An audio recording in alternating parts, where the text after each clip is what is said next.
ಒಂದು ಸ್ವಲ್ಪವೂ ಸ್ವಾರ್ಥ ಇಲ್ಲದ ಪ್ರೀತಿ ಕ್ರಿಸ್ತನ ಪ್ರೀತಿ ಅಲ್ವಾ? ಆ ಪ್ರೀತಿ ನಮ್ಮೊಳಗಡೆ ನಿಜವಾಗ್ಲೂ ನಾನು ಪಡ್ಕೊಂಡಿದ್ದೀನಿ ಅಂತ ಹೇಳುವಾಗ ನಿಜ ಹೇಳ್ತೀನಿ, ಆ ಕ್ರಿಸ್ತನನ್ನು ಹಂಚದೆ ಜೀವಿಸಲಿಕ್ಕೆ ನಮಗೆ ಸಾಧ್ಯನೇ ಇಲ್ಲ. ಆದರೆ ಹಾಗೆ ಇದ್ದೀವಂದರೆ ನಿಜ ಹೇಳ್ತೀನಿ, ಕ್ರಿಸ್ತ ನಮ್ಮೊಳಗಡೆ ಇನ್ನೂ ಅನುಭವಕ್ಕೆ ಬಂದಿಲ್ಲ. ಸೊ ಯಾವಾಗ ಕ್ರಿಸ್ತ ನಮ್ಮೊಳಗಡೆ ಪೂರ್ಣ ಪ್ರಮಾಣದಲ್ಲಿ ಅನುಭವಕ್ಕೆ ಬರ್ತಾರೋ ಸುಮ್ಮನೆ ಇರೋಕ್ಕಾಗೋದಿಲ್ಲ. ಸೊ ನಮ್ಮ ಕ್ರಿಸ್ತಿಯ ಜೀವಿತ ಒಂದು ಬದಲಾವಣೆಯ ಜೀವಿತ ಆಗಬೇಕು ಅನ್ನೋದು ದೇವರ ಆಸೆ. ಕ್ಯಾಲೆಂಡರ್ ಬದಲಾಗೋದಲ್ಲ ಅವರ ಆಸೆ. ನಿಜ ಹೇಳಬೇಕಂದ್ರೆ ಕ್ಯಾಲೆಂಡ್ರು ಚೇಂಜ್ ಆಗ್ತಾ ನಾವು ಸಾವಿಗೆ ಹತ್ರ ಆಗ್ತಾ ಇರ್ತೀವಿ. ವಯಸ್ಸಾಗುತ್ತಲ್ವಾ, ಸಾವಿಗೆ ಹತ್ರ ಆಗ್ತಾ ಇರ್ತೀವಿ. ಈ ಸಾವಿಗೆ ಹತ್ರ ಆಗ್ತಾ ನಾವೇನು ಮಾಡಬೇಕು ಅಂದರೆ, ನಿಜವಾಗ್ಲೂ ಯಾರು ಆತ್ಮದಲ್ಲಿ ಸತ್ತೋಗಿರ್ತಾರೋ ಅವ್ರನ್ನ ಬೆಳಕಿಗೆ ತಂದು ನಾವು ಹೋಗ್ಬಿಡ್ಬೇಕು. Praise the lord. ಈಗ ನನ್ನ ಮುಖಾಂತರ ಎಷ್ಟು ಜನ ಬೆಳಕಿಗೆ ಬಂದಿದ್ದಾರೆ ಗೊತ್ತಿಲ್ಲ, ನಿಮ್ಮ ಮುಖಾಂತರ ಎಷ್ಟು ಜನ ಬಂದಿದ್ದಾರೋ ಗೊತ್ತಿಲ್ಲ. ಆದರೆ ನಮ್ಮೆಲ್ಲರ ಮುಖಾಂತರ ದೇವರು ಕಾರ್ಯ ಮಾಡಬೇಕು ಅಂತಲೇ ನಮ್ಮನ್ನು ಸೇರಿಸಿ, ನಮ್ಮನ್ನು ಒಟ್ಟುಗೂಡಿಸಿ ಆ ಸತ್ಯಗಳನ್ನು ನಮಗೆ ತಿಳಿಸ್ಕೊಡ್ತಾ ಇದ್ದಾರೆ. Praise the lord. ಈ ಥೆಸಲೋನಿಯರಿಗೆ ಬರೆದ ಪತ್ರಿಕೆಯಲ್ಲಿ, ಮೊದಲನೇ ಥೆಸಲೋನಿಯರಿಗೆ ಬರೆದ ಪತ್ರಿಕೆ 2ನೇ ಅಧ್ಯಾಯ 4 ಮತ್ತು 5 2 ವಾಕ್ಯ ಓದಿ ನೋಡೋಣ. 4 and 5. ಶುಭ ಸಂದೇಶವನ್ನು ಸಾರಲು ನಾವು ಯೋಗ್ಯರೆಂದು ಎಣಿಸಿ ದೇವರೇ ಈ ಹೊಣೆಯನ್ನು ನಮಗೆ ವಹಿಸಿಕೊಟ್ಟಿದ್ದಾರೆ ಎಂತಲೇ ನಾವು ಮನುಷ್ಯರನ್ನು ಮೆಚ್ಚಿಸುವುದಕ್ಕಾಗಿ ಅಲ್ಲ,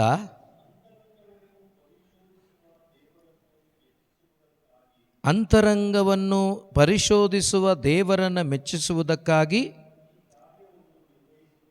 ಈ ಕಾರ್ಯವನ್ನು ನಿರ್ವಹಿಸುತ್ತೇವೆ. ಇದಾದಮೇಲೆ ಇನ್ನೊಂದು ಸರಿ ಆಮೇಲೆ ಓದೋಣ. ಇಲ್ಲಿ ನೋಡಿ, ಸಂತ ಪೌಲರು ಅವರ ಜೀವಿತದಲ್ಲಿ ಧರ್ಮಶಾಸ್ತ್ರ ಗೊತ್ತಿತ್ತು, ಅವರಿಗೆ ಯೇಸು ಗೊತ್ತಿರಲಿಲ್ಲ ಅಲ್ವಾ? ಧರ್ಮಶಾಸ್ತ್ರ ಗೊತ್ತಿತ್ತು, ಅವರಿಗೆ ಯೇಸು ಗೊತ್ತಿರಲಿಲ್ಲ. ಸೊ ಹಾಗಾಗಿ ನಿಮಗೆಲ್ಲ ಗೊತ್ತಿದೆ, ಯೇಸು ಗೊತ್ತಿಲ್ಲದ ಕಾರಣ ಧರ್ಮಸಭೆಯನ್ನು ಹಿಂಸೆ ಮಾಡ್ತಾಯಿದ್ರು ಅವರು. ಈಗ ಯೇಸುವನ್ನು ಅನುಭವಿಸಿದ ಮೇಲೆ ಇದೆಲ್ಲವನ್ನು ಅವರು ಬರೆದಿದ್ದು. ಹಾಗಾದರೆ ಯೇಸುವಿನ ಬಗ್ಗೆ ಬರೀಲಿಕ್ಕೂ, ಯೇಸುವನ್ನು ಬೋಧಿಸಲಿಕ್ಕೂ, ಯೇಸುವನ್ನು ಇನ್ನೊಬ್ಬರಿಗೆ ಪರಿಚಯ ಮಾಡಿಕೊಡ್ಲಿಕ್ಕೂ ನನಗೆ ಓದಿ ತಿಳ್ಕೊಂಡ ಅನುಭವ ಪ್ರಯೋಜನಕ್ಕೆ ಬರೋದಿಲ್ಲ. ಆ ಯೇಸುವನ್ನೇ ಅನುಭವಿಸಿದ ಅನುಭವ ನನಗೆ ಬೇಕು. Praise the lord.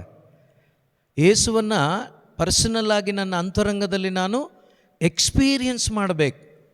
ಆಗ ಮಾತ್ರವೇ ಅವರನ್ನು ಇನ್ನೊಬ್ಬರಿಗೆ ಹಂಚಲಿಕ್ಕಾಗತ್ತೆ, ಇಲ್ಲಾಂದರೆ ಖಂಡಿತ ಸಾಧ್ಯವಿಲ್ಲ. ನೋಡಿ, ಈ ವಾಕ್ಯವನ್ನು ಅವರು ಬರಿಬೇಕಾದ್ರೆ ನಿಜವಾಗ್ಲೂ ಎಷ್ಟು ಜ್ಞಾನ, ಎಷ್ಟು ತನ್ನನ್ನು ತಾನು ತಗ್ಗಿಸಿಕೊಂಡು ಬರಿತಾ ಇದ್ದಾರೆ ಅಂತ ನಮಗೆ ಅರ್ಥ ಆಗುತ್ತೆ. ಶುಭ ಸಂದೇಶವನ್ನು ಸಾರಲು ನಾನು ಯೋಗ್ಯನಲ್ಲ. ಯಾಕೆಂದರೆ ಶುಭ ಸಂದೇಶ ಯಾರಾಗಿದ್ದಾರೆ? ಯೇಸುವಾಗಿದ್ದಾರೆ. ಈಗ ಯೇಸು ಅನ್ನುವಂಥದ್ದು ಆಕಾಶದಲ್ಲೂ ಭೂಮಿಯಲ್ಲೂ ಪಾತಾಳ ಜೀವರಾಶಿಗಳು ಕೂಡ ಈಗ ತಾನೇ ಕೇಳಿಸ್ಕೊಂಡ್ವಿ, ಅವರನ್ನು ಪರಿಶುದ್ಧರು ಎಂದು ಆರಾಧಿಸಲು ಯೋಗ್ಯನಾದ ದೇವರವರು. ಅಷ್ಟು ಪರಿಶುದ್ಧನಾದ ದೇವರನ್ನು ನಾನು ಹಂಚೋದು ಇನ್ನೊಬ್ಬರಿಗೆ, ಅದನ್ನು ಹಂಚಲಿಕ್ಕೆ ನನಗೆ ಯೋಗ್ಯತೆ ಇಲ್ಲ. ಆದರೆ ಆ ಯೋಗ್ಯತೆಯನ್ನು ದೇವರೇ ನನಗೆ ಕೊಟ್ಟಿದ್ದಾರೆ. ಹಾಗಾದರೆ ಆ ದೇವರನ್ನು ಎಷ್ಟು ಹತ್ತಿರದಿಂದ ಈ ಪೌಲ ಅನುಭವಿಸಿರ್ಬೇಕು ಯೋಚನೆ ಮಾಡಿ. ಇವತ್ತು ನಮಗೆ ಕೆಲವೊಂದು ಸರಿ ನಾವು ಕೂಡ ಬೋಧನೆ ಮಾಡುವಾಗ ಬ್ರದರ್ ಕೂಡ ಕೇಳಿರ್ತಾರಲ್ವ, ಸ್ವರ್ಗಕ್ಕೆ ಹೋಗ್ತೀವಾ ಹೋಗಲ್ವಾ? ಕೆಲವು ಸರಿ ನಾವೇ ಮಾತಾಡುವಾಗ ಅಣ್ಣ ನಾವು ಹೋಗ್ತೀವಾ ಅಂತಾರೆ ಅವರು. Praise the lord. ಹಲೋ, ನಿಮ್ಮನ್ನೇ ಕೇಳ್ತಾ ಇರೋದು. Praise the lord. ಅಣ್ಣ ಹೋಗ್ತೀವಾ? ಯಾರು ಹೋಗ್ತಾರೋ ಗೊತ್ತಿಲ್ಲ, ನಾವು ಹೋಗ್ಬೇಕಷ್ಟೇ, ನಾವು ಸೇರ್ಕೊಬಿಡ್ಬೇಕು ಅಷ್ಟು ಅಂತ ಹೇಳ್ತಾ ಇರ್ತಾರೆ ಅವರು. ಈ ಮನುಷ್ಯ ಈ ಶುಭ ಸಂದೇಶ, ಈ ಯೇಸುವನ್ನು ಹಂಚುವ ಆ ಕಾರ್ಯಕ್ಕೆ ನಾನು ಯೋಗ್ಯನಲ್ಲ. ಆದರೆ ಅವರೇ ನನ್ನನ್ನು ಆಯ್ಕೆ ಮಾಡಿಕೊಂಡಿದ್ದಾರಂದರೆ ಹಾಗಾದರೆ ಆ ಯೇಸು ಕ್ರಿಸ್ತನ ಅನುಭವ ಎಷ್ಟರ ಮಟ್ಟಿಗೆ ಆತನು ಅನುಭವಿಸಿರಬೇಕು ಯೋಚನೆ ಮಾಡಿ. ಈ ಅನುಭವ ಇಲ್ಲ ಅಂದರೆ ಈ ಮಾತನ್ನು ಹೇಳಲಿಕ್ಕೆ ಸಾಧ್ಯನೇ ಇಲ್ಲ. ಯಾರೂ ಈ ಮಾತನ್ನು ಹೇಳಲಿಕ್ಕೂ ಸಾಧ್ಯವಾಗೋದಿಲ್ಲ, ಈ ಕಾರ್ಯವನ್ನು ಮಾಡಲಿಕ್ಕೂ ಸಾಧ್ಯವಾಗೋದಿಲ್ಲ. ಸೊ ಆತ ಏನು ಹೇಳ್ತಿದ್ದಾರೆ ಅಂದರೆ, ಈ ಹೊಣೆಯನ್ನು ನಮಗೆ ವಹಿಸಿಕೊಟ್ಟಿದ್ದಾರೆ ಎಂತಲೇ ನಾವು ಮನುಷ್ಯರನ್ನು ಮೆಚ್ಚಿಸುವುದಕ್ಕಾಗಿ ಅಲ್ಲ, ಅಂತರಂಗವನ್ನು ಪರಿಶೋಧಿಸುವ ದೇವರನ್ನು ಮೆಚ್ಚಿಸುವುದಕ್ಕಾಗಿ ಈ ಕಾರ್ಯವನ್ನು ನಿರ್ವಹಿಸುತ್ತೇವೆ. Hallelujah, hallelujah. ಸೊ ನನ್ನ ಅಂತರಂಗವನ್ನು ಬಲ್ಲಾತನು ನನ್ನ ಯೇಸು, ಆತನನ್ನು ಮೆಚ್ಚಿಸುವುದಕ್ಕಾಗಿ ನಾನು ಈ ಕೆಲಸ ಮಾಡ್ತೇನೆ. ಹಾಲೆಲೂಯ.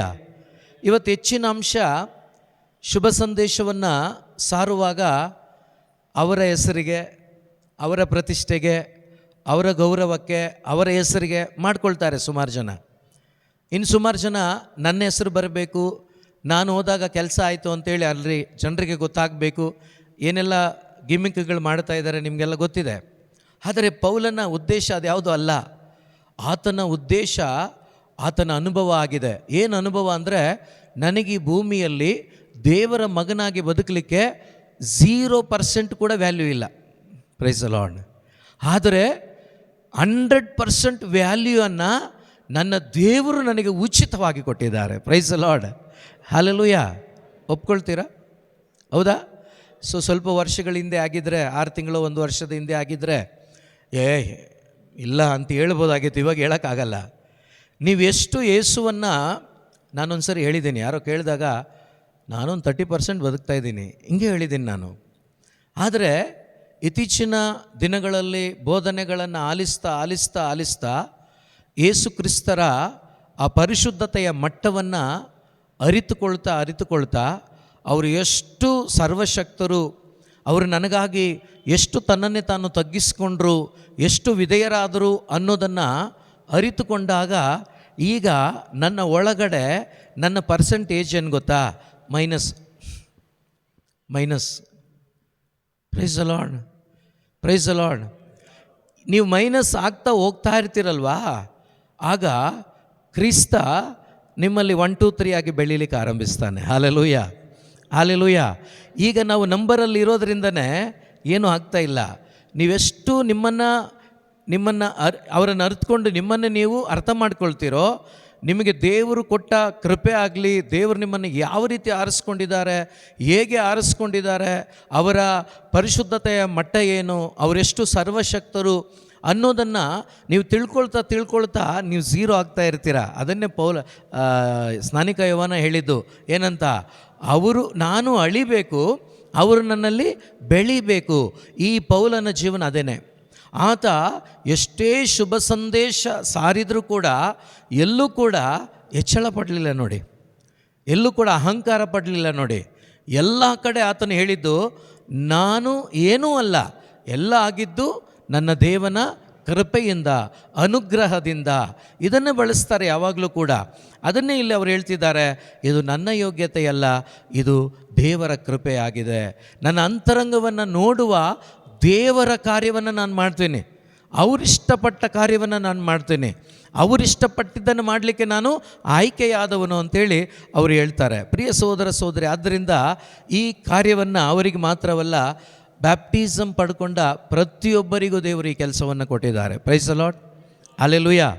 ಸೊ ನಾವು ನಮ್ಮ ಸಾವಿನ ಒಳಗಡೆ, ನಾವು ಈ ಲೋಕವನ್ನು ಬಿಟ್ಟು ಹೋಗುವ ಮುಂಚೆ ನಾವೊಂದು 10 ಮಂದಿಗೋ 20 ಮಂದಿಗಾದರೂ ಈ ಶುಭ ಸಂದೇಶವನ್ನು ನಾವು ಹಂಚಬೇಕು. ಶುಭ ಸಂದೇಶವನ್ನು ಹಂಚೋದು ಯಾವ ರೀತಿ ಅಂದರೆ, ಅನುಭವಿಸಿ ಹಂಚೋದು ಬೇರೆ, ಕೇಳಿಸ್ಕೊಂಡು ಹಂಚೋದು ಬೇರೆ. ಕೇಳಿಸ್ಕೊಂಡು ನೀವು ಹಂಚಿದ್ರೆ ಅಲ್ಲಿ ಖಂಡಿತ ಒಂದು ಪ್ರಾಣಿನೂ ಬರಲ್ಲ. Praise the lord. ನೀವು ಅನುಭವಿಸಿ ಹಂಚಿ ಖಂಡಿತವಾಗಲೂ ನೀವು 100 ಜನಕ್ಕೆ ಹಂಚಿದ್ರೆ 50 ಬಂದೇ ಬರ್ತಾರೆ. Hallelujah, hallelujah.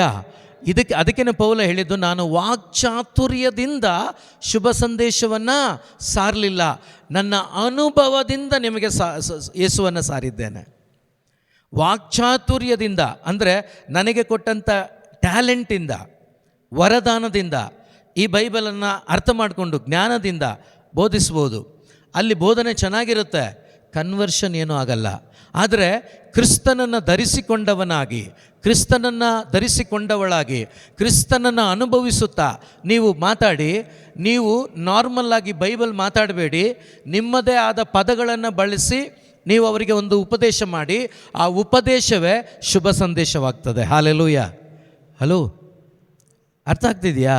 ನೀವು ನಾರ್ಮಲ್ಲಾಗಿ ಯಾರಿಗಾದರೂ ಸಾಂತ್ವನ ಮಾಡಬೇಕು, ನಿಮ್ಮಲ್ಲಿ ಕ್ರಿಸ್ತ ಅನುಭವ ತುಂಬಿಕೊಂಡಿದ್ದೀರಾ, ಕ್ರಿಸ್ತನನ್ನು ನೀವು ಅನುಭವಿಸ್ತಾ ಇರ್ತೀರಾ, ಅವ್ರ ಹೆಗಲ ಮೇಲೆ ನೀವು ಕೈ ಹಾಕಿ ದೇವರು ನಿನ್ನ ಜೊತೆ ಇದ್ದಾರೆ, ಭಯಪಡಬೇಡ ಇಷ್ಟೇಳಿ ನೀವು ಸಾಕು.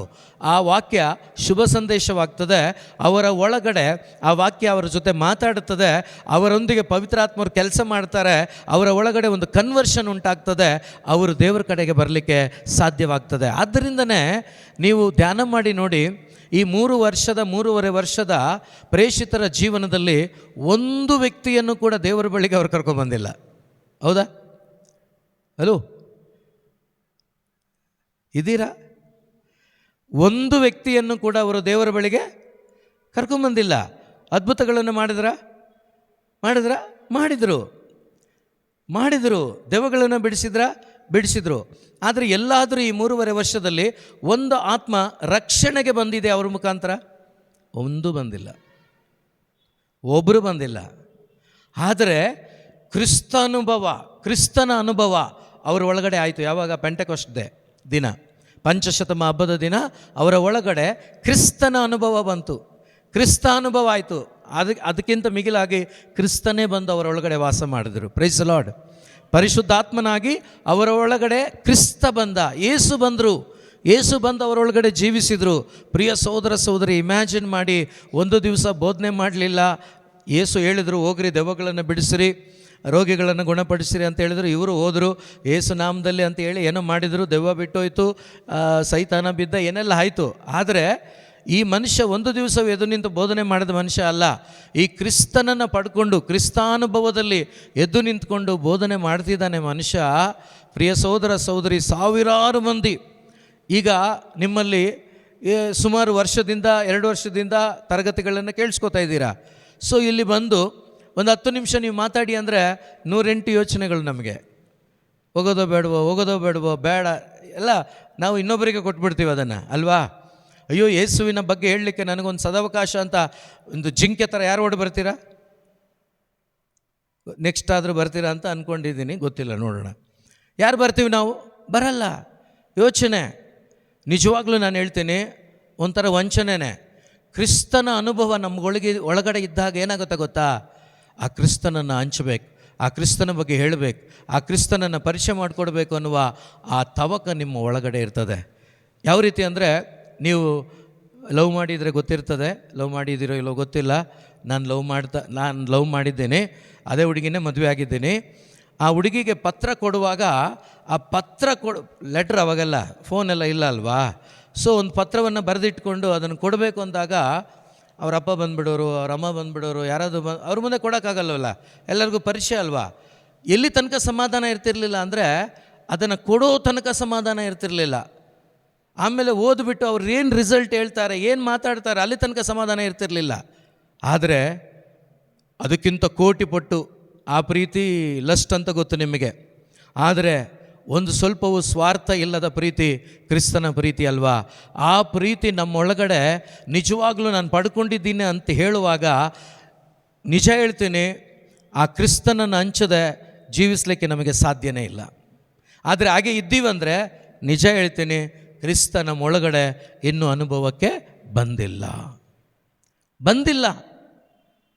ಸೊ ಯಾವಾಗ ಆ ಕ್ರಿಸ್ತ ನಮ್ಮೊಳಗಡೆ ಪೂರ್ಣ ಪ್ರಮಾಣದಲ್ಲಿ ಅನುಭವಕ್ಕೆ ಬರ್ತಾರೋ ಸುಮ್ಮನೆ ಇರೋಕ್ಕಾಗೋದಿಲ್ಲ. ಬೇಕಾದರೆ ನೀವು ಪ್ರೇಷಿತರ ಕಾರ್ಯಕಲಾಪಗಳನ್ನು ಒಂದು ಸ್ವಲ್ಪ ತೆಗೆದು ನೋಡಿ.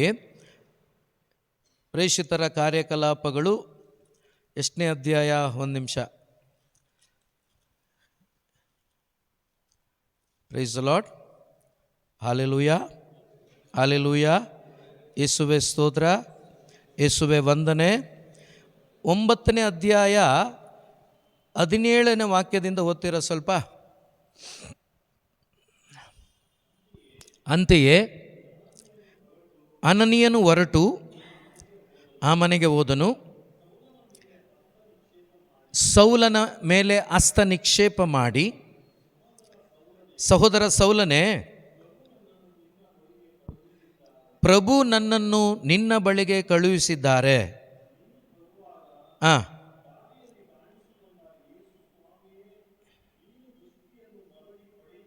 ನೀನು ದೃಷ್ಟಿಯನ್ನು ಮರಳಿ ಪಡೆಯುವಂತೆಯೂ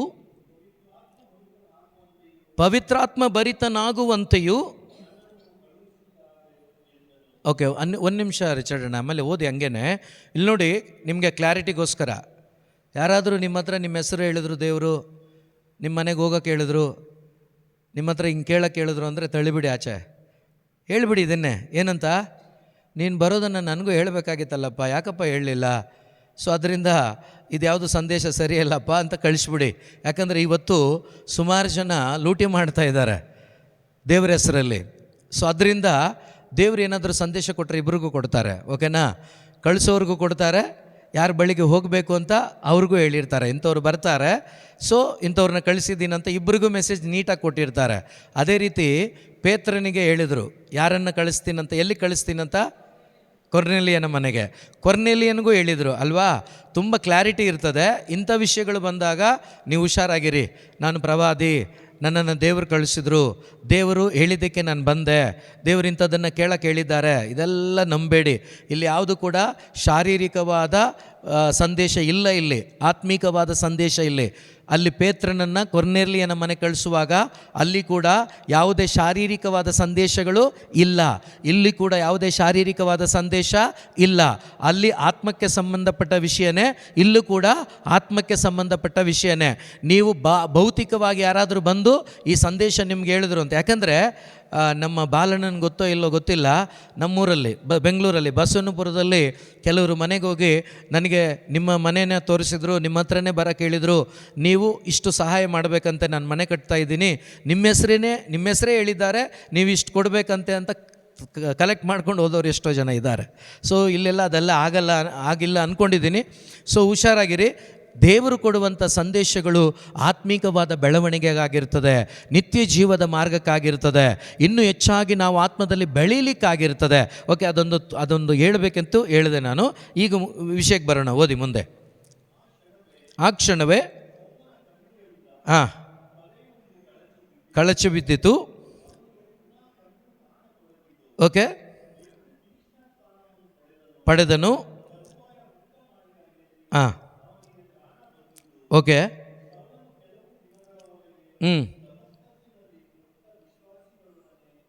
ಈಗ ನೆಕ್ಸ್ಟ್ ವಾಕ್ಯ ಓದೋಕ್ಕೆ ಮುಂಚೆ ನೋಡಿ, ಈಗ ಅವನ ಕಣ್ಣಿನ ಪೊರೆ ಕಳಚಿ ಬಿತ್ತು, ಪವಿತ್ರಾತ್ಮ ಭರಿತನಾದನು, ದೀಕ್ಷಾ ಸ್ನಾನ ಪಡ್ಕೊಂಡ, ಅವನ ಕಣ್ಣಿನಲ್ಲಿದ್ದ ಪೊರೆ ಕಳಚಿ ಬಿತ್ತು, ಅವನು ಸ್ವಲ್ಪ ಬಲ ಹೊಂದ್ಕೊಂಡ. ಈಗ ಅವನೇನು ಮಾಡ್ದ? ನಿತ್ರಾಣನಾಗಿದ್ನಲ್ವ, ಊಟ ಇಲ್ಲದೆ, ಈಗ ಊಟ ಮಾಡಿ ಅವನು ಸ್ವಲ್ಪ ದಿವಸ ಅಲ್ಲಿ ವಿಶ್ವಾಸಿಗಳ ಜೊತೆ ಪ್ರಾರ್ಥನೆ ಮಾಡ್ಕೊಂಡಿದ್ದ. ಈಗ ನೋಡಿ, ಅವನ ಆತ್ಮದಲ್ಲಿ ನಿಜವಾಗಲೂ ಪರಿಶುದ್ಧಾತ್ಮನ ಅಭಿಷೇಕವನ್ನು ಅಥವಾ ಪರಿಶುದ್ಧಾತ್ಮನನ್ನು ಪಡ್ಕೊಂಡ್ಮೇಲೆ, ಪರಿಶುದ್ಧಾತ್ಮ ಅಂದರೆ ಯೇಸುವಿನ ಆತ್ಮ, ನಂಬ್ತೀರಾ? ಒಪ್ತೀರಾ?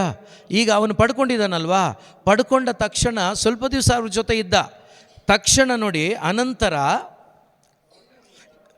ತಡ ಮಾಡದೆ ಎಲ್ಲಿಗೆ ಹೋದ್ನಂತೆ ಅವನು? ಇವತ್ತು ನೀವು ನಿಜವಾಗ್ಲೂ ಹೇಳಿ, ಈ ಧ್ಯಾನದಲ್ಲಿ ಒಳ್ಳೆ ಅನಾಯಿಂಟಿಂಗ್ ಸಿಕ್ತು, ಹೇಳಿದಿರೋ ಇಲ್ವೋ? ಒಳ್ಳೆ ಅಭಿಷೇಕ ಸಿಕ್ತು, ಹೇಳಿದಿರೋ ಇಲ್ವೋ? ಪಡ್ಕೊಂಡು ಎಲ್ಲೋಗಿದ್ದೀರಾ ಹೇಳಿ ನೀವೇ? Praise the Lord. ಪಡ್ಕೊಂಡು ಮನೇಲಿ ಬಂದು ಊಟ ಮಾಡಿ ಮಲ್ಕೊಂಡು ಬೆಳಗ್ಗೆ ಎದ್ದು ನಮ್ಮ ಕೆಲಸ ನಾವು ಮಾಡ್ತಾಯಿದ್ದೀವಿ, ಹೌದಾ? ಇಲ್ಲಿ ನೋಡಿ, ತಡ ಮಾಡದೆ ಯಹೂದ್ಯರ ಪ್ರಾರ್ಥನಾ ಮಂದಿರಗಳಿಗೆ ಹೋಗಿ, ಈ ಯಹೂದ್ಯರ ಜೊತೆ ಇದ್ದವನೇ ಇವನು, ಯೇಸುವಿಗೆ ವಿರುದ್ಧವಾಗಿ ಕಾರ್ಯ ಮಾಡಿದವನೇ ಇವನು, ಅವರನ್ನೆಲ್ಲ ಕಟ್ಟಿದವನು ಇವನೇ, ಪತ್ರಗಳನ್ನು ಕೊಡಿ ಇವ್ರನ್ನೆಲ್ಲ ನಾಶ ಮಾಡೋಣ ಅಂತ ಹೇಳಿದವನು ಇವನೇ. ಈಗ ಅದೇ ಯಹೂದ್ಯರ ಆಲಯಗಳಿಗೆ, ಪ್ರಾರ್ಥನಾ ಮಂದಿರಗಳಿಗೆ ಹೋಗಿ ಓದಿ, ಯೇಸುವೇ ದೇವರ ಪುತ್ರ ಏನಂತ ಹೇಳಕ್ಕೆ ಶುರು ಮಾಡಿಬಿಟ್ಟ. ಈಗ ಹಳೆ ಒಡಂಬಡಿಕೆಯಲ್ಲಿ ಆದಿಕಾಂಡದಿಂದ ಮೋಶೆಯ 5 ಗ್ರಂಥಗಳು ಇವರನ್ನು ಯಾರಂತ ಹೇಳ್ತಾರೆ ಗೊತ್ತಾ? ದೇವರ ಪುತ್ರ ಅಂತ ಹೇಳ್ತಾರೆ. ಬರಬೇಕಾದ ಮೆಸ್ಸಾಯ ಈತನೇ, ತನ್ನ ಜನರನ್ನು ಉದ್ಧಾರ ಮಾಡುವ ಮೆಸ್ಸಾಯ ಈತನೇ, ಬರಬೇಕಾಗಿದ್ದ ದೇವರ ಪುತ್ರ ಈತನೇ ಅಂತೇಳಿ ಅವರಿಗೆ ಬೋಧನೆ ಮಾಡಲಿಕ್ಕೆ ಶುರು ಮಾಡಿಬಿಟ್ಟ. ಒಪ್ಕೋತಾರ? Praise the lord, praise the lord, hallelujah, hallelujah. ಅರ್ಥ ಮಾಡ್ಕೊಳ್ಳಿ, ಯೋಚನೆ ಮಾಡಿ. ನಿಮ್ಮ ಒಳಗಡೆ ಕ್ರಿಸ್ತನ ಅನುಭವ, ಪರಿಶುದ್ಧಾತ್ಮನ ಜನನವಾದಾಗ ತಡ ಮಾಡದೆ ನೀವು ಸುಮ್ಮನೆ ಇರೋಕ್ಕಾಗಲ್ಲ. ನೀವು ಮಲಗಿದ್ರೂ ಕೂಡ ರಾತ್ರಿ ಬೆಳಗ್ಗೆ 5 ಗಂಟೆ ಆಗುವವರೆಗೆ ನಿಮಗೆ ಒಡ್ಕೊಳ್ತಾ ಇರ್ತದೆ. ಏನಂತ ಗೊತ್ತಾ? ಎದ್ದೇಳು, ನಿನ್ನೊಳಗಡೆ ಹುಟ್ಟಿರುವ ಆ ಪವಿತ್ರಾತ್ಮನ ಜೊತೆ ಮಾತಾಡು, ಅವರೊಂದಿಗೆ ಸಮಯ ಕಳಿ, ಅವರೊಂದಿಗೆ ಫೆಲೋಶಿಪ್ಪಿಗೆ ಬಾ, ಅವ್ರ ಜೊತೆ ಅವರ ಪ್ರೀತಿಯಲ್ಲಿ ನೆಲೆಗೊಳ್ಳು, ಜೀವಿಸು ಅಂತೇಳಿ ಬೆಳಗ್ಗೆ ನಿಮ್ಮ ಒಳಗಡೆ ಜನಿಸಿದಂಥ ಪವಿತ್ರಾತ್ಮರು ನಿಮ್ಮ ಹೃದಯದಲ್ಲಿರುವ ಹಂಬಲವನ್ನು ಹೆಚ್ಚಿಸ್ತಾರೆ. ಪ್ರಿಯರೇ, ಈ ಮನುಷ್ಯನ ನೋಡಿ ತಡ ಮಾಡದೆ ಆ ಯಹೂದ್ಯರ ಪ್ರಾರ್ಥನಾ ಮಂದಿರಗಳಿಗೆ ಹೋಗಿ ಯೇಸುವೆ ದೇವರ ಪುತ್ರ ಎಂದು ಬೋಧಿಸಲು ಆರಂಭಿಸಿದನು. ಆಮೇಲೆ ಅವನ ಬೋಧನೆಯನ್ನು ಎಲ್ಲರೂ ಶಾಕ್ ಆದರು. ಈಗ praise the lord, praise the lord, praise the lord, hallelujah, hallelujah. ಇಲ್ಲಿ ನನ್ನ ತಮ್ಮನೇ ಅಂತ ಹೇಳ್ತೀನಿ. ಇಲ್ಲಿ ಬಂದು ಈಗ ತಾನೇ ವರ್ಷಿಪ್ ಮಾಡೋದ್ರಲ್ವಾ, ಸತ್ಯ ಹೇಳ್ತೀನಿ, ಅವರಂದರೆ ತುಂಬ ಇಷ್ಟ ನನಗೆ. ಆದರೆ ಅವರ ಬೋಧನೆಯಲ್ಲಿ ಅಂಥ ಸಮಾಧಾನ ಇರಲಿಲ್ಲ. ವರ್ಷದ ಹಿಂದೆ ನೇರವಾಗಿ ಇಲ್ಲೇ ಇದ್ದಾರೆ, ಕಂಪ್ಲೇಂಟ್ ಏನಾಗಲ್ಲ. ವರ್ಷದ ಹಿಂದೆ ಅವರ ಜೀವಿತ ನನಗಿಷ್ಟ, ಅವರ ಸ್ವಭಾವ ಇಷ್ಟ, ಆದರೆ ಅವರ ಬೋಧನೆ ನನಗೆ ಅಷ್ಟೇನು ಖುಷಿ ಇರಲಿಲ್ಲ. ಆದರೆ ಈ ವರ್ಷದಿಂದ ಈ ಕಡೆ ನಮ್ಮೊಟ್ಟಿಗೆ ಬರ್ತಾ ಇದ್ದಾರೆ ಅನ್ನೋದು ಕೇಳ್ತಾ ಇಲ್ಲ ನಾನು, ಆದರೆ ನಾನು ಕೇಳಿಸ್ಕೊತಾ ಇದ್ದೀನಿ. ಬಟ್ ಈ ಒಂದು ವರ್ಷದಿಂದ ಈ ಕಡೆಗೆ ಅವರ ಬಾಯಿಂದ ನಾನು ಕೂತ್ಕೊಂಡು ದೇವರ ವಾಕ್ಯ ಯಾವಾಗಲೂ ಆಲಿಸ್ಬೇಕನ್ನೋ ಆಸೆ. ಕಾರಣ ಏನು ಗೊತ್ತಾ? ಆ ಕ್ರಿಸ್ತ ಚಲಿಸ್ತಾ ಇದ್ದಾನೆ, ಪರಿಶುದ್ಧಾತ್ಮರು ಚಲಿಸ್ತಾ ಇದ್ದಾರೆ. ಪ್ರಿಯ ಸಹೋದರ ಸಹೋದರಿ, ಈ ಸೌಲ ಗಮನೀಯಲನ ಶಿಷ್ಯ, 5 ಗ್ರಂಥಗಳನ್ನು ಅರೆದು ಕುಡಿದಂಥ ಮನುಷ್ಯ, ಬೋಧನೆ ಕೂಡ ಮಾಡ್ತಾ ಇದ್ನೇನೋ ಗೊತ್ತಿಲ್ಲ. ಆದರೆ ಈ ಮನುಷ್ಯ ಈಗ ಆ ಯಹೂದ್ಯರಿಗೆ ಯೇಸುವೆ ದೇವರ ಪುತ್ರ ಅಂತ ಹೇಳಿ ಹೊಸ ಒಂದು ಶುಭ ಸಂದೇಶವನ್ನು ಅವರಿಗೆ ಬೋಧಿಸ್ತಾ ಇದ್ದಾನೆ. ಇವರಿಗೆ ಜೀರ್ಣಿಸ್ಕೊಳ್ಳೋಕ್ಕಾಗ್ತಾ ಇಲ್ಲ, ಇವರಿಗೆ ಸಹಿಸ್ಕೊಳ್ಳೋಕ್ಕಾಗ್ತಾ ಇಲ್ಲ. ಎಷ್ಟು ದಿವಸ ಇವನು ಇದು ಸರಿಯಿಲ್ಲ ಅಂತ ಹೇಳ್ತಾ ಇದ್ದವನು ಈಗ ಅದನ್ನೇ ಬೋಧಿಸ್ತಾ ಇದ್ದಾನಲ್ವಾ. ಆ ಮನುಷ್ಯನನ್ನೇ ಕೊಂದಾಕ್ಬೇಕು, ಹಿಂಬಾಲಿಸೋರನ್ನ ಅಂತೇಳಿ ಹೇಳ್ತಾ ಇದ್ದಂಥ ಈ ಮನುಷ್ಯ ಈಗ ಆ ಮನುಷ್ಯನೇ ದೇವರು ಅಂತ ಹೇಳ್ತಾ ಇದ್ದಾನಲ್ವಾ, ದೇವರು ಪುತ್ರ ಅವರೇ ಅಂತ ಹೇಳ್ತಾ ಇದ್ದಾನಲ್ವಾ, ಇವನ್ನೇನಾದರೂ ಮಾಡಿಬಿಡಬೇಕು ಅನ್ನುವ ಮಟ್ಟಿಗೆ ಇವರಿಗೆ ಕೋಪ ಬಂತು. Praise the lord. ಓದಿ ಚೆನ್ನಾಗಿದೆ, ಓದಿ.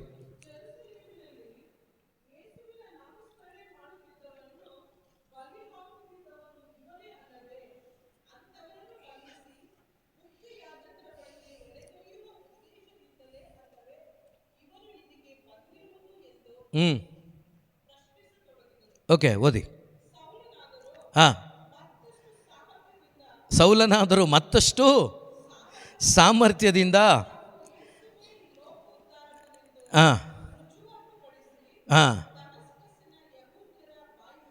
Praise the lord. ಆ ದಮಸ್ಕಸ್ಸಿನ ಯಹೂದ್ಯರ ಬಾಯಿ ಬಂದ್ ಮಾಡಿಬಿಡ್ತಾನೆ. ಯಾಕೆಂದರೆ ಆತನು ಧರ್ಮಶಾಸ್ತ್ರವನ್ನು ಚೆನ್ನಾಗಿ ಅರಿದು ಕುಡಿದಿದ್ದರಿಂದ ಆ ಧರ್ಮಶಾಸ್ತ್ರದಿಂದಲೇ ದೇವರ ವಾಕ್ಯದ ಮುಖಾಂತರವೇ ಅವರಿಗೆ ಕನ್ಫರ್ಮ್ ಮಾಡ್ತಿದ್ದಾನೆ, ಕ್ಲಾರಿಟಿ ಕೊಡ್ತಾ ಇದ್ದಾನೆ. ಏನಂತ? ದೇವರ ಪುತ್ರ ಇವರೇ, ಶಿಕ್ಷೆಗೊಳಗಾಗಿದ್ದು ಈ ಯೇಸುವೆ, ಇವರಿಂದನೇ ನಮಗೆ ರಕ್ಷೆ, ಇವರೇ ಆ ವರಪುತ್ರ, ಇವರೇ ಆ ಬೆಳಕು, ಇವರೇ ಹುಟ್ಟಬೇಕಾಗಿದ್ದು, ಇವರೇ ಈಗ ಸತ್ತಿರೋದು, ಇವ್ರನ್ನೇ ನಾನು ಎಕ್ಸ್ಪೀರಿಯನ್ಸ್ ಮಾಡಿರೋದು, ಹಂಚ್ತಾ ಇರೋದು ಕೂಡ ಆ ಯೇಸುವನ್ನೇ ಅಂತೇಳಿ ಗಂಟಾ ಘೋಷವಾಗಿ ಹೇಳ್ತಾ ಇದ್ದಾನೆ. ಯಾವಾಗ ನಿಮ್ಮ ಒಳಗಡೆ ಈ ಕ್ರಿಸ್ತ ಜನಿಸ್ತಾರೋ, ಈ ಪರಿಶುದ್ಧಾತ್ಮರು ನಿಮ್ಮಲ್ಲಿ ಕಾರ್ಯರೂಪಕ್ಕೆ ಬರ್ತಾರೋ, ನಿಮ್ಮ ಕೈಲಿ ಸುಮ್ಮನೆ ಇರೋಕ್ಕೆ ಸಾಧ್ಯನೇ ಇಲ್ಲ. Praise the lord. ನಿಮ್ಮ ಮನೆಯಲ್ಲಿ ಯಾರು ಕೂಡ ನಿಮ್ಮನ್ನು ಸ್ಟಾಪ್ ಮಾಡೋಕ್ಕಾಗಲ್ಲ, ನೀವು ಅನ್ಸ್ಟಾಪಬಲ್ ಆಗ್ತೀರ ಅವಾಗ. Praise the lord, hallelujah. ಯಾರು ಬಿಡಲಿಲ್ಲ ಅಂದರೆ ಕೊನೆ ಪಕ್ಷ ನಿಮ್ಮ ರೂಮ್ ಒಳಗಡೆ ಮಂಡಿಯೂರಿ ಆತ್ಮಗಳ ರಕ್ಷಣೆಗಾಗಿ ನೀವು ಹಗಲಿರುಳು ಪ್ರಾರ್ಥನೆ ಮಾಡೋರಾಗ್ತೀರ. Praise the lord. ಒಂದು ವೇಳೆ ಬಿಡಲೇ ಇಲ್ಲ ಅಂತ ಇಟ್ಕೊಳ್ಳಿ, ಮನೆಯಲ್ಲಿ ನೀವಿರುವ ಕೋಣೆಯಲ್ಲಿ, ಕೊನೆಗೆ ಏನಾಗುತ್ತೆ ಗೊತ್ತಾ, ನೀವು ಹೊರಗಡೆ ಹೋಗಿ ಶುಭ ಸಂದೇಶವನ್ನು ಸಾರಬೇಕಲ್ವಾ, ನಿಮ್ಗಾಗಲಿಲ್ಲಲ್ವಾ, ನಿಮ್ಮ ಕೋಣೆಯಲ್ಲಿ ಈ ಥರ ನೀವು ಡಿಸಿಷನ್ ತಗೊಂಡು ಪ್ರಾರ್ಥನೆ ಮಾಡ್ತೀರಲ್ವಾ, ಪ್ರಿಯ ಸಹೋದರ ಸಹೋದರಿ, ನಿಮ್ಮ ಇಡೀ ರೂಮು ನಿಮ್ಮ ಮುಖಾಂತರ ಒಂದು ಪರಲೋಕವಾಗಿ ಮಾರ್ಪಡುತ್ತೆ. ಅಲ್ಲಿಂದ ಒಂದು ಬೆಳಕು ಎಲ್ಲೆಲ್ಲಿಗೆ ಹೋಗುತ್ತೋ ಗೊತ್ತಾಗಲ್ಲ ನಿಮಗೆ. Hallelujah, hallelujah. ನೀವು ಫಾರಿನಲ್ಲಿ ಒಬ್ಬರಿದ್ದರೆ ಫಾರಿನವ್ರಿಗಾಗಿ ಪ್ರಾರ್ಥನೆ ಮಾಡಿದರೆ ಇಲ್ಲಿ ಈ ಬೆಳಕು ಅವರಲ್ಲಿ ಸ್ವೀಕಾರ ಆಗಿರುತ್ತೆ. ಹಾಲೆಲೂಯ. ಅಷ್ಟು ಪವರ್ ಇದೆ ನಿಮ್ಮ ಇಂಟರ್ಸೆಷನ್ಗೆ. ಆದರೆ ನಾವು ಮಾಡ್ತಾ ಇಲ್ಲ. ಅದು ಯಾವ ರೀತಿ ಇಂಟರ್ಸೆಷನ್ ಅಂದರೆ, ಒಳಗಡೆ ಜೀವ ಇರಬೇಕು, ಒಳಗಡೆ ಬೆಳಕಿರಬೇಕು, ಒಳಗಡೆ ಪವಿತ್ರಾತ್ಮನ ಚಲನೆ ಇರಬೇಕು, ಅದು ಮಾತ್ರವೇ. ಇಲ್ಲಾಂದರೆ ಪ್ರಯೋಜನ ಆಗೋದಿಲ್ಲ. ಆದ್ದರಿಂದ ನಾವು ಒಂದೊಂದು ವಾಕ್ಯಗಳನ್ನು ಧ್ಯಾನ ಮಾಡುವಾಗ ನನ್ನನ್ನು ಯಾತಕ್ಕಾಗಿ ದೇವರುಂಟು ಮಾಡಿದ್ದಾರೆ, ದೇವರು ನನ್ನನ್ನು ಯಾತಕ್ಕಾಗಿ ಆಯ್ಕೆ ಮಾಡಿಕೊಂಡಿದ್ದಾರೆ, ನನಗೇನು ಕೆಲಸ ಕೊಟ್ಟಿದ್ದಾರೆ ಅಂತ ನಾವು ತಿಳ್ಕೊಂಡು ಅದರಲ್ಲಿ ನಾವು ಪ್ರವರ್ತಿಸಬೇಕು, ಕಾರ್ಯ ಮಾಡಬೇಕು. ಆ ಕಾರ್ಯ ಆಗೋದು ಯಾವಾಗ ಅಂದರೆ 15ನೇ ಅಧ್ಯಾಯ ಕೊರಿಂಥಿಯರಿಗೆ ಬರೆದ ಮೊದಲನೇ ಪತ್ರಿಕೆಯನ್ನು ಓದೋಣ. ಸ್ವಲ್ಪ 1ರಿಂದನೇ ಓದೋಣ. ಕೊರಿಂಥಿಯನ್ಸ್ ಚಾಪ್ಟರ್ 15 ವರ್ಸಸ್ 1, 2, 3, 4 ಪ್ರಿಯ ಸಹೋದರ ಮತ್ತು ಸಹೋದರಿಯರೇ, ನಾನು ನಿಮಗೆ ಬೋಧಿಸಿದ ಯಾವ ಸಂದೇಶವನ್ನು ಏನು ಶುಭ ಸಂದೇಶ ಅಂದರೆ ಏಸು ಹುಟ್ಟಿದ್ದು ನನಗಾಗಿ, ಏಸು ಸತ್ತಿದ್ದು ನನಗಾಗಿ, ಏಸು ಪುನರುತ್ಥಾನ ಆಗಿದ್ದು. ಈ ಶುಭ ಸಂದೇಶ ಕಲಿಕೆಯಿಂದಲ್ಲ, ನನ್ನ ಅಂತರಂಗದಲ್ಲಿ ಅನುಭವಕ್ಕೆ ಬರಬೇಕು. Praise the lord. ಈಗ ಕ್ಯಾಟಿಸಮ್ ಕ್ಲಾಸ್ಗೆ ಹೋಗ್ತಾರಲ್ವಾ, ಅವರಿಗೆ ಈ ಶುಭ ಸಂದೇಶವನ್ನು ಹೇಳ್ಕೊಟ್ರೆ, ಯಾವತ್ತಾದರೂ ಕ್ವಶನ್ ಮಾಡಿದ್ರೆ ಆನ್ಸರ್ ಮಾಡ್ತಾರೋ ಇಲ್ವೋ? ಈಗ ಆ ಥರ ನಾವು ಮಾಡೋರಾಗಬಾರ್ದು. ನಾವು ಅನುಭವಿಸಿ ಹೇಳೋರಾಗಬೇಕು, ಅನುಭವದಿಂದ ಹೇಳೋರಾಗಬೇಕು, ಜೀವಿಸಿ ಹೇಳೋರಾಗಬೇಕು. ಇಲ್ಲಿ ಪೌಲ ಇಲ್ಲಿ ಏನೆಲ್ಲ ಅನುಭವಿಸಿದ್ನೋ ಅದನ್ನು ಬರೆದಿರೋದಿಲ್ಲಿ. ಏನು ಬರಿತಾ ಇದ್ದಾರೆ? ಪ್ರಿಯ ಸಹೋದರರೇ,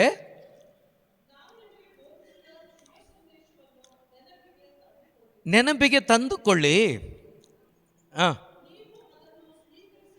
ಆ ಶುಭ ಸಂದೇಶ ಅಂದರೆ ಯೇಸುವನ್ನು ನೀವೇನು ಮಾಡಿದ್ದೀರಿ? ಸ್ವೀಕಾರ ಮಾಡಿದ್ದೀರಿ. ಅದರಲ್ಲಿ ಏನಾಗಿ ನಿಂತಿದ್ದೀರಿ? ನೆಲೆಯಾಗಿ ನಿಂತಿದ್ದೀರಿ. ಆಮೇಲೆ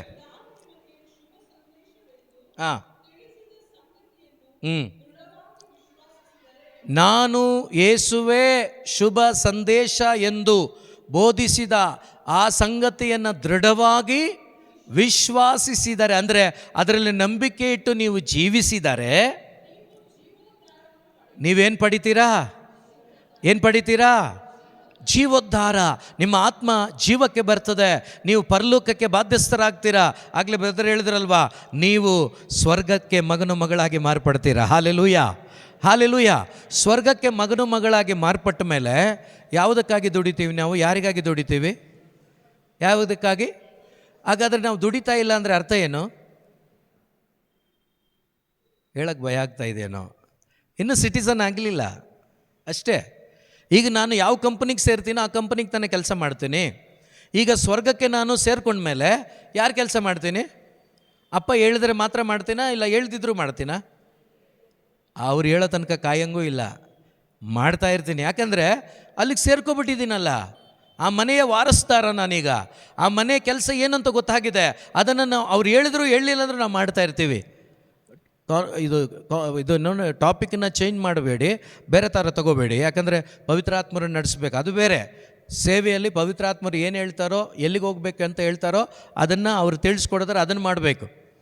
ನಾನು ಅದನ್ನೆಲ್ಲ ಹೇಳ್ತಾ ಇರೋದು. ಸ್ವರ್ಗಕ್ಕೆ ನಾನು ಬಾಧ್ಯಸ್ಥನಾದ ಮೇಲೆ, ನನ್ನಲ್ಲಿ ಪವಿತ್ರಾತ್ಮರು ಹುಟ್ಟಿದ ಮೇಲೆ ಕೆಲಸ ಮಾಡುವಂತ ಯಾರು ಹೇಳೋ ಅವಶ್ಯಕತೆ ಇಲ್ಲ. ನನ್ನ ಒಳಗಡೆ ಇರುವ ಪವಿತ್ರಾತ್ಮರೇ ಮಾಡಿಸ್ತಾರೆ. ಹಾಲೆಲೂಯ.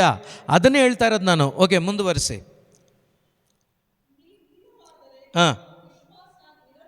ಇಲ್ಲ ಆದರೆ ನೀವು ಯೇಸುವನ್ನು ನಂಬಿದ್ದು ಏನಾಗ್ತದೆ? ನಿರರ್ಥಕವಾಗ್ತದೆ, ವೇಸ್ಟ್ ಆಗೋಗ್ತದೆ.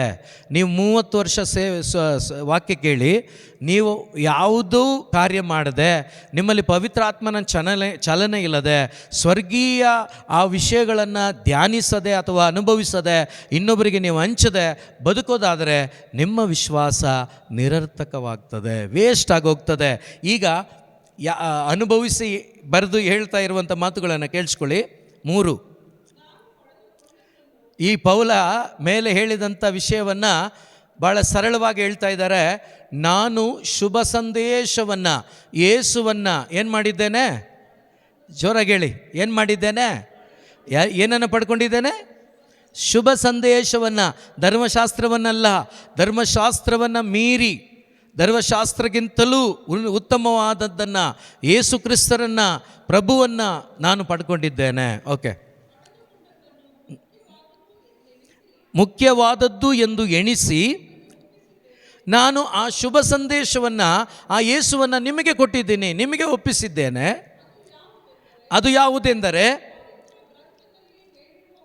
ಪರಿಶುದ್ಧವಾದ ಗ್ರಂಥದಲ್ಲಿ ಹೇಳಿರುವ ಪ್ರಕಾರ ಯಾರು?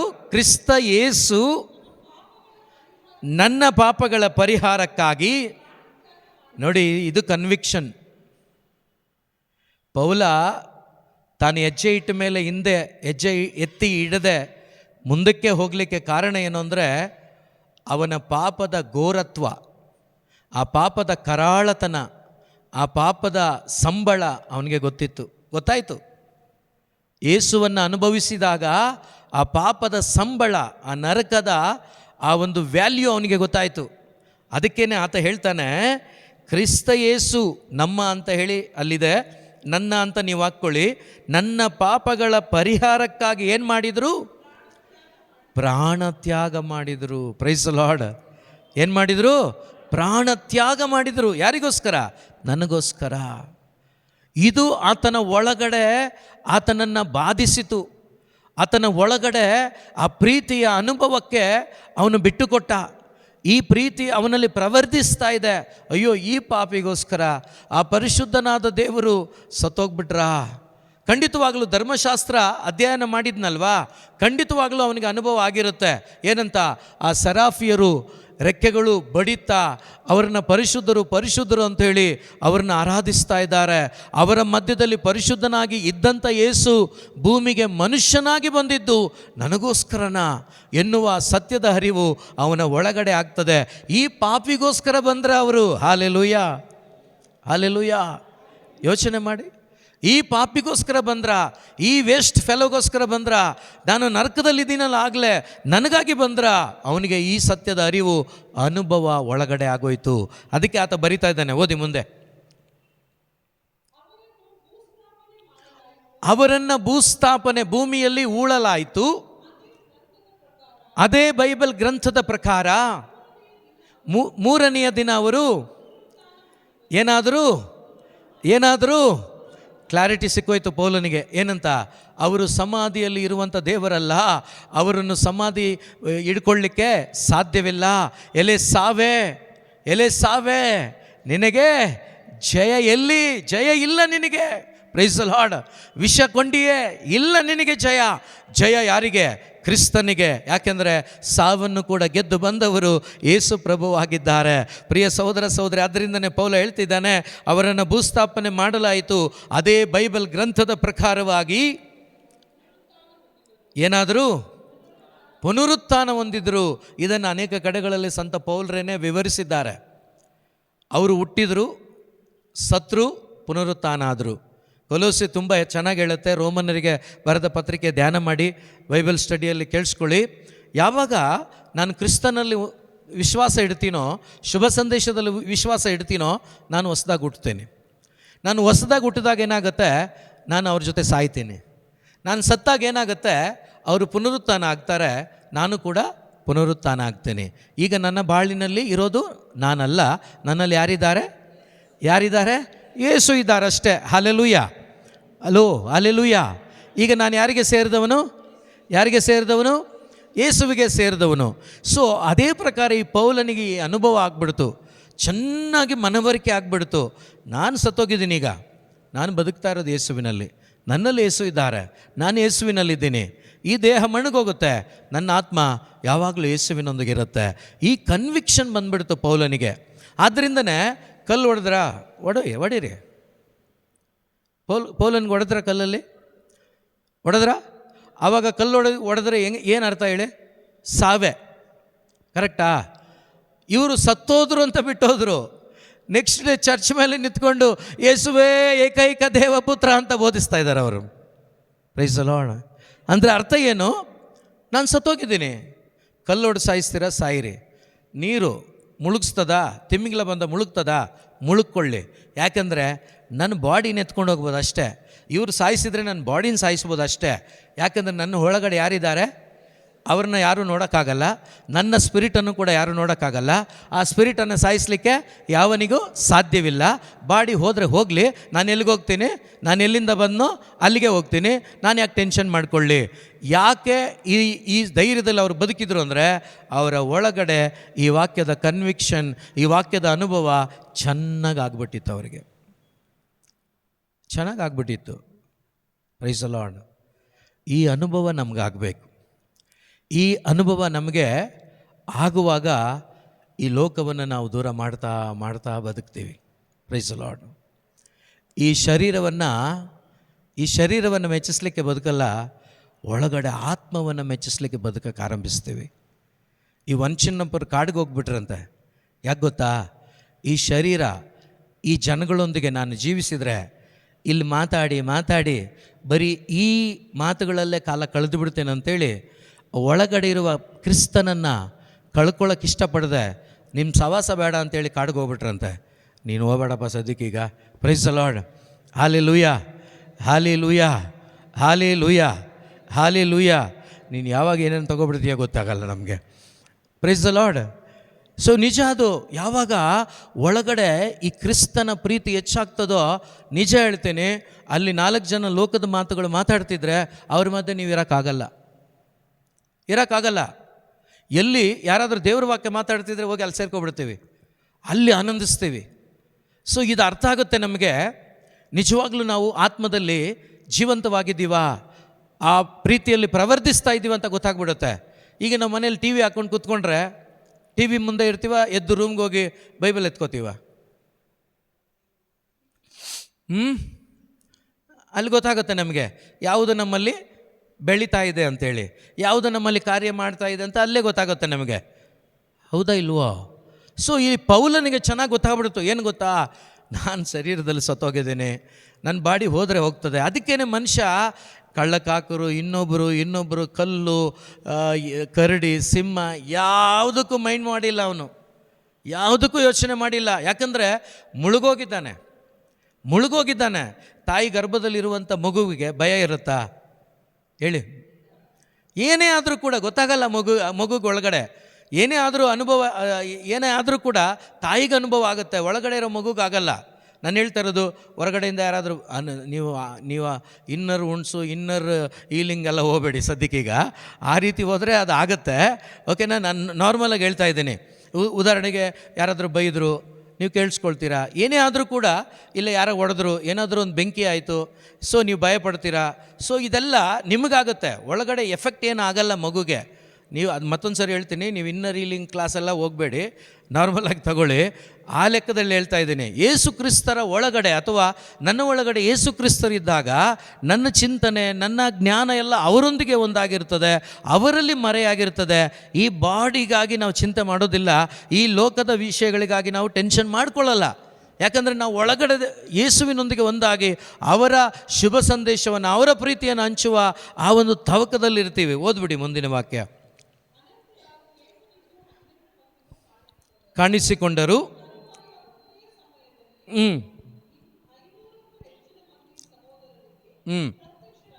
ಓಕೆ.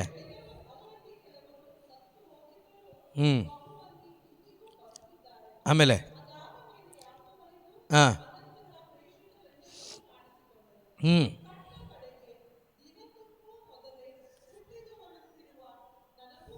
ನೋಡಿ ಎಷ್ಟು ಚೆನ್ನಾಗಿ ಹೇಳ್ತಾರೆ. ಕಟ್ಟ ಕಡೆಗೆ ದಿನ ತುಂಬುವ ಮೊದಲೇ ಹುಟ್ಟಿದವನಂತಿರುವ ನನಗೂ ಕಾಣಿಸಿಕೊಂಡರು.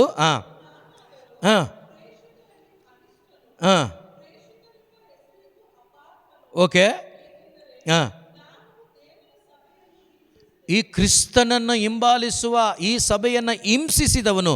ಈಗ ನೋಡಿ ಎಷ್ಟು ಚೆನ್ನಾಗಿ ಹೇಳ್ತಾರೆ, ಅದೇ ಮುಂದುವರಿಸಿ.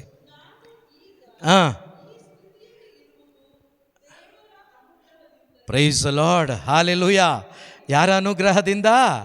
ಈಗ ನಾನು ಈ ಒಂದು ಈಗ ಏನಿದ್ದೇನೋ ಈ ಸ್ಥಿತಿಯಲ್ಲಿರೋದು ನನ್ನ ಶಕ್ತಿ ಸಾಮರ್ಥ್ಯದಿಂದ ಅಲ್ಲ, ನನ್ನ ಬೈಬಲ್ ಕಲಿಕೆಯಿಂದಲ್ಲ, ದೇವರ ಅನುಗ್ರಹದಿಂದ, ದೇವರು ಕೊಟ್ಟಂಥ ಕೃಪಾವರದಿಂದ, ದೇವರ ಪ್ರೀತಿಯ ಅನುಭವದಿಂದ. ಮುಂದಿನ ವಾಕ್ಯ ಓದಿ.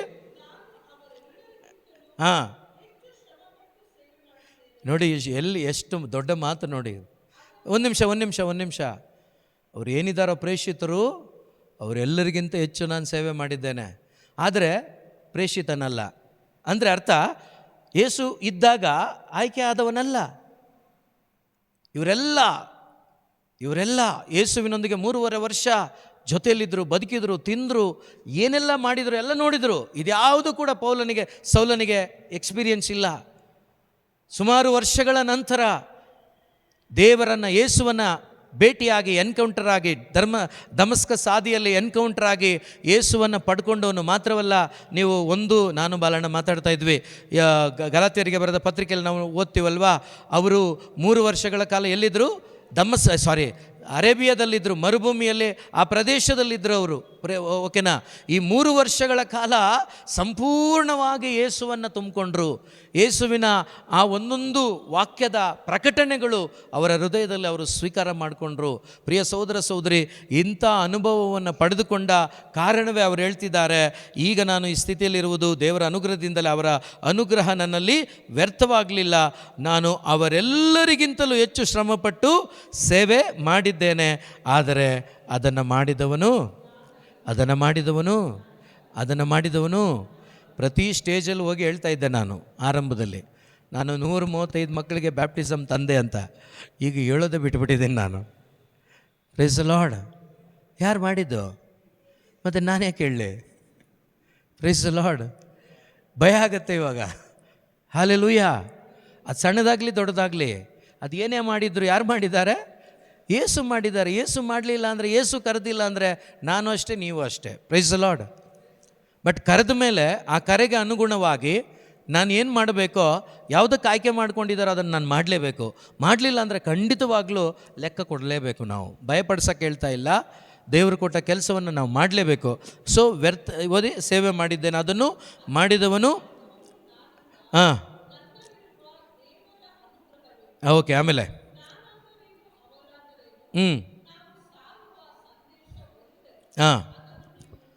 ಹಲ್ಲೆಲೂಯಾ. ಎಲ್ಲರೂ ಸಾರುವ ಸಂದೇಶ ಒಂದೇ, ಯೇಸು ನನಗಾಗಿ ಜನಿಸಿದರು, ನನಗಾಗಿ ಸತ್ತರು, ನನಗಾಗಿ ಪುನರುತ್ಥಾನ ಹೊಂದಿದ್ದಾರೆ. ಈ ಶುಭ ಸಂದೇಶವನ್ನು ಸಾರುವ ಹೊಣೆಯನ್ನು ಯಾರಿಗೆ ಕೊಟ್ಟಿದ್ದಾರೆ? ಶಿಜು ಬ್ರದರ್ಗೆ ಕೊಟ್ಟಿದ್ದಾರೆ, ಗ್ಲೆನ್ನಿಗೆ ಕೊಟ್ಟಿದ್ದಾರೆ. ಹೌದಾ? ರಿಚಣ್ಣನಿಗೆ ಕೊಟ್ಟಿಲ್ಲ, ದೀಪಮ್ಮನಿಗೆ ಕೊಟ್ಟಿಲ್ಲ, ವೀರಮ್ಮನಿಗೆ ಕೊಟ್ಟಿಲ್ಲ, ಕ್ಲಾರಮ್ಮನಿಗೆ ಕೊಟ್ಟಿಲ್ಲ, ಯಾರ್ಯಾರ ಹೆಸರು ಇದೆಯೋ ಗೊತ್ತಿಲ್ಲ, ಒಲಿಟಾಗಿ ಕೊಟ್ಟಿಲ್ವಾ? ಕೊಟ್ಟಿದ್ದಾರೆ. Praise the Lord. ನೋಡಿ ಏನು ಮಾಡ್ತೀರಾ? ಈ 2026 ಒಂದು ತೀರ್ಮಾನ ತಗೊಳ್ಳಿ. ಈ 12 ತಿಂಗಳಲ್ಲಿ ಒಂದು 10 ಮಂದಿಗಾದರೂ, ತಿಂಗಳಿಗೊಬ್ಬರಿಗಾದರೂ ಶುಭ ಸಂದೇಶವನ್ನು ಹೇಳ್ತೇನೆ. ಈ 10 ತಿಂಗಳಲ್ಲಿ ಒಬ್ಬೊಬ್ಬರನ್ನಾದರೂ ನಾನು ದೇವ್ರ ಕಡೆ ಕರ್ಕೊಬರ್ತೀನಿ. ಬರುವ ಜನವರಿಗೆ ಥ್ಯಾಂಕ್ಸ್ ಗಿವಿಂಗ್ಗೆ ಒಬ್ಬೊಬ್ಬರು ನೀವು ಯಾರನ್ನೆಲ್ಲ ದೇವ್ರ ಕಡೆ ಕರ್ಕೊಬಂದಿದ್ದೀರೋ ಅವ್ರನ್ನ ಕರ್ಕೊಬನ್ನಿ. ಎಲ್ಲರೂ ಸೇರಿ ದೇವರಿಗೆ ಥ್ಯಾಂಕ್ಸ್ ಹೇಳೋಣ. Praise the lord. Praise the Lord. ಅಯ್ಯೋ, ಅದು ನಾನು ಏನು ಹೇಳ್ತಿದ್ರಿ ಘಟಕ, ಸವಾಸ ಎಲ್ಲ ಅಂತ ಹೇಳ್ತಿದ್ದೀರಾ ಹೆಂಗೆ? Praise the lord. ಹಲ್ಲೆಲೂಯಾ. ನೀವು ಕರ್ಕೊಬರೋದು ಬಿಡೋದು ಅದು ನಿಮಗೆ ಬಿಟ್ಟಿದ್ದು. ಆದರೆ ಒಂದು ಸತಿ ಹೇಳ್ತೀನಿ, ಒಬ್ಬರು 1 ಕೋಟಿ ರೂಪಾಯಿ ನಿಮಗೆ ಕೊಟ್ಟರೆ ಸಂತೋಷ ಆಗುತ್ತೆ. ಆದರೆ ನೀವು ಒಂದು ಆತ್ಮವನ್ನು ಯೇಸುವಿಗೆ ಕೊಟ್ಟು ನೋಡಿ, ಅದರ ಬೆಲೆ ನೀವು ಕಟ್ಟಲಿಕ್ಕೆ ಸಾಧ್ಯನೇ ಇಲ್ಲ. ಅಂಥ ಕೆಲಸವನ್ನು ದೇವರು ನನಗೂ ನಿಮಗೂ ಕೊಟ್ಟಿದ್ದಾರೆ. ಸೊ ನಾನು ಈ ವರ್ಷದಲ್ಲಿ ಏನು ಮಾಡಬೇಕು ಅಂತ ಹೇಳಿದ್ರೆ ನೀವು ಬಿಡಲ್ವಲ್ಲ ಕೊನೆಗೆ, ಅದಕ್ಕೆ ಹೇಳಲ್ಲ, ಮಾಡೋಣ. ದೇವರು ಖಂಡಿತ ಸಹಾಯ ಮಾಡ್ತಾರೆ. Praise the lord. Praise the lord. Hallelujah. ಮಾಡೋಣವಾ? ಎದ್ದು ನಿಲ್ಲೋಣ.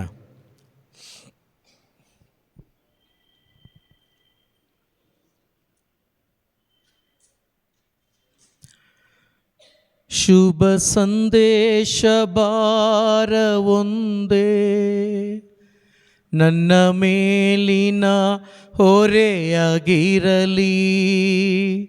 ಶುಭ ಸಂದೇಶ ಬಾರ ಒಂದೇ, ನನ್ನ ಮೇಲಿನ ಹೊರೆಯಾಗಿರಲಿ. ನನ್ನ ನಾಡ ಮೂಲೆ ಮೂಲೆಗೂ ನಿನ್ನ ನಾಮ ಕೇಳಿಸಲಿ.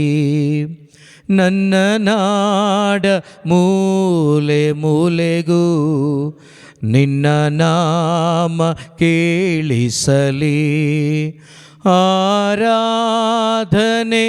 ಆರಾಧನೆ ಆರಾಧನೆ ಆರಾಧನೆ